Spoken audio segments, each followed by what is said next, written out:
खुलुमबाय गिबियावनो सोरजिदा क्रिएटिभिटी चेनेलाव नोंथांमोन बयखौबो बरायनायजों लोगोसे गोजोन फुंबिलिनि गाहाम हामलायनायखौ बावहरनाय जालायबाय। दिनैनि माखासे गोनां खौरांफोरखौ नोंथांमोननि सिगाङाव फोरमायथिना होनो आवगायनाय जालायबाय। नोंथांमोनहा नायनानै जुदि मोजां मोनोब्ला लाइक खालामगोन, शेयार खालामगोन होनना आसा खालामबाय। लोगोसे चेनेलाव गोदान फैदोंब्ला आरो सानफ्रामबोनि बेबायदि गोनांथार खौरांफोरखौ मोननो लुबैदोंब्ला जाहाथे चेनेलखौ साबस्क्राइब खालामनानै लायो बेखौनो गुरै खावलायबाय। थ' बिदिब्ला जोङो दिनैनि माखासे गोनांथार खौरांफोरखौ खोनासंलांदिनि। दुलाराय बर' फरायसा आफादनि मानगोनां आफादगिरि दिपेन बर' बिथांनि दैदेननायाव मैया उदालगुरि जिल्लानि सिङावनो थानाय उदालगुरि जिल्लानि मानगोनां जिल्ला बेंगिरि अदेबानि डिसि मुस्रि पुलक फादगिरिनि आखायाव आसाम स्टेट इलेक्सन कमिसननिसिम मोनसे गोसोखां बिलाइ गथायनाय जायो होनना खौरां बिजोंनि गेजेरजों मैखोमै मिथिनो मोननाय जादों। मख'नो गोनांदि दुलाराय बर' फरायसा आफादा आथिखालाव फैबाय थानाय 2025 मायथाइयाव जानो गोनां बिटिसि बिसायख'थिखौ नोजोर बोनानै बिटिसिनि बायजोआव थानाय गोबांथार गामिफोरखौ दायो आसाम सरकारा बिटिसिआव सोसननाय नोजोरै बे हाबाफारिफोरखौ दायो जाफुंहोनो थांखिजोंनो आसामनिसिम मोनसे गोसोखां बिलाइ गथायहैनाय जादों होनना मिथिनो मोननाय जादों। मख'नो गोनांदि बे गोसोखांथि बिलाइयाव गुबैयै मोननै थांखिफोरखौ लानानै बिथांमोनहा मानगोनां जिल्ला बेंगिरिनिसिम गोसोखांथि बिलाइ गथायदों होनना मिथिनो मोननाय जादों। जेराव गिबि गोसोखांथि बिलाइयाव दङ बिटिआरआव सोसनजानाय सनितपुर आरो बिश्वनाथ जिल्लानि गं 60 गामिफोरखौ बिटिआरनि इलेक्टरेल रलआव सोसनफानानै देग्लायनि काउन्सिल बिसायख'थियाव भट होनो मोननायनि खाबुखौ होहोनाय। बेनि अनगायैबो नैथि गोसोखांथि बायदियै आसामनि गिबि मन्थ्रि डक्टर हिमन्त बिश्व शर्माजों थांनाय 21 सेप्तेम्बर 2024 खालाराव सावरायखानानै थांखि लाखानाय बायदियैनो 39 बिफानफोरनि खाबुफोरखौ गोदानै सोसनजानाय सनितपुर आरो बिश्वनाथ जिल्लानि गामिफोराव मावफुंनाय आयदाफोरखौ गोसोखांथि बिलाइ महरै गथायनाय जायो होनना मिथिनो मोननाय जादों। लोगोसेनो बे हाबाफारियाव दुलाराय बर' फरायसा आफादनि मानगोनां आफादगिरिजों लोगोसे बुंथिगिरि अबिर नार्जारि, सुबुं फोनांजाब राजेश बसुमतारी, सनितपुर जिल्ला दुलाराय बर' फरायसा आफादनि बोसोनगिरि आफादगिरि आरो गुबुन दैदेनगिरि बिथांमोनाबो हाबाफारियाव बाहागो लाफादोंमोन होनना खौरां बिजोंनि गेजेरजों मिथिनो मोननाय जादों। आथिखालाव हाग्रामा महिलारि बिथाङा बिटिआरनि गाहाय मावफुं सोद्रोमा प्रमद बर' अदेबानि बिटिसि ओनसोलखौ लानानै गोबांथार बाथ्रा बुंथिबाय थादों। जेराव बिथाङा बुंथिनानै होबाय थानाय बायदिब्ला थारैनो बिटिसिखौ फैबाय थानाय समाव दखल खालामफिनगोन। नंगौ, बे दखल खालामफिनगोन बाथ्राखौ लानानैनो बिटिआरनि गाहाय मावफुं सोद्रोमा प्रमद बर' बिथाङा बुंथिनानै होदोंदि थारैनो हाग्रामा महिलारिया माबायदि दखल खालामगोन आरो रायजो राजाफोरखौ सिबिगोन बेखौ बिथाङा रोखा खालामनानै लाग्रोथों। मानोना दखल खालामनाया मोनसे जोबोद गाज्रि। गोदो गोदायनिफ्रायनो ब्रिटिशफोरा भारतखौ दखल खालामफैनानै जोंनि सायाव गोबां इनाय सोबख'नाय खालामलांबाय आरो जोंनि सायाव गोबांथार बेले बेजे खालामलांबाय। दायो हाग्रामा महिलारिया दखल खालामनाय बाथ्राखौ मारै बुंबाय थादों? दखल खालामनो जोङो बिटिसिआव माब्लाबाबो होनाय जानाय नङा। बिथाङा जुदि रायजो राजाफोरखौ सिबिनो ओंखारदोंब्ला बियो बिथांनि बाथ्रा, नाथाय दखल खालामनाय होननाय सोदोबखौ लानानै बिथाङा माब्लाबाबो बाथ्रा बुंनो नाङा। मानोना दखल खालामनाय आरो रायजो राजाफोरखौ सिबिनाय बेयाव गोबांथार फारागथि दं। बेनिखायनो बिथाङा गावनि बाथ्राखौ रोखा खालामनानै लाग्रोथों आरो जुदि दखल खालामनो थांखि लादोंब्ला हाग्रामा महिलारिखौ माब्लाबाबो दखल खालामनो होनाय जानाय नङा होननानै प्रमद बर' बिथाङा खौरांगिरिफोरनि गेजेराव बुंथिनानै होदों।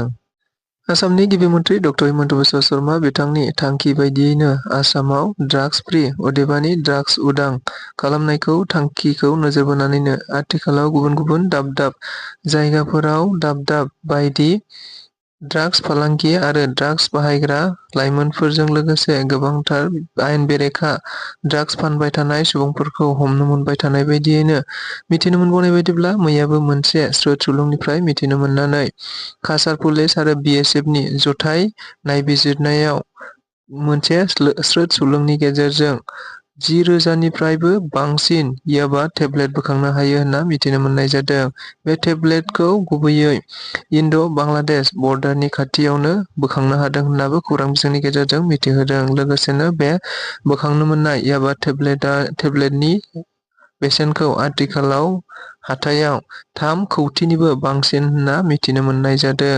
लोगोसेनो हमजानाय सुबुंफोरनिफ्राय बेफोर ड्राग्सखौ दायो पुलिसआ गावसिनि आखायाव लाबाय होननानैबो मिथिनो मोनदों। दुलाराय बर' फरायसा आफादनि मानगोनां सोलोंथाइ नेहाथारि डक्टर सोमावसार बसुमतारी बिथांनि मोनसे खौरांगिरि मेल।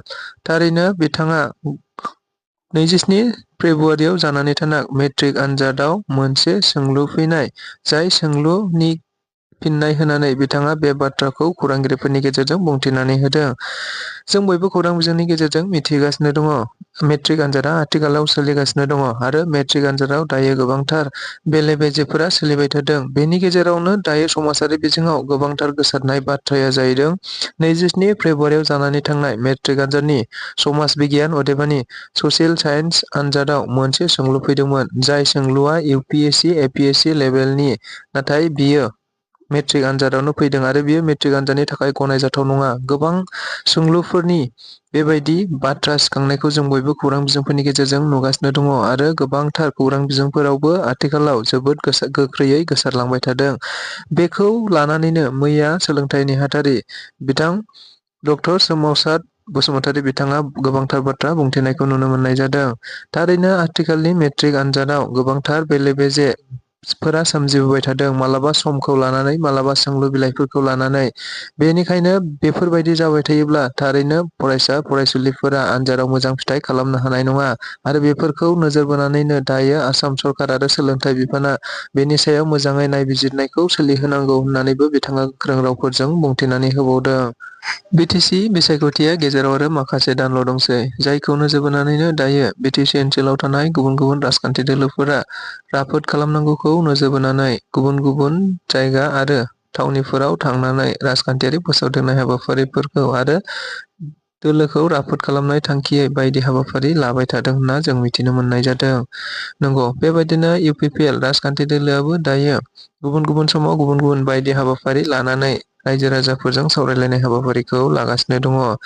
मिथिनो मोननाय बायदिब्ला बिटिआरनि गाहाय मावफुं सोद्रोमा प्रमद बर' बिथांनि दैदेननायाव दायो मोनसे हाबाफारि सोलिदों, जायखौ बुथ सल' अभियान मुङै मिथिनाय जायो आरो बेनि हाबाफारिजोंनो मैयाबो काजलगांव ब्लकआव मोनसे हाबाफारि लानाय जादों। बे हाबाफारियाव बिटिआरनि गाहाय मावफुं सोद्रोमा प्रमद बर' बिथाङाबो बाहागो लाफादों। लोगोसे बिटिआरनिनो बुंथिगिरि काथिराम बर', EM रनजित बसुमतारी आरो गुबुन गुबुन सोद्रोमा दैदेनगिरि बिथांमोनहाबो फारियै बाहागो लाफादों होनना मिथिनो मोननाय जादों।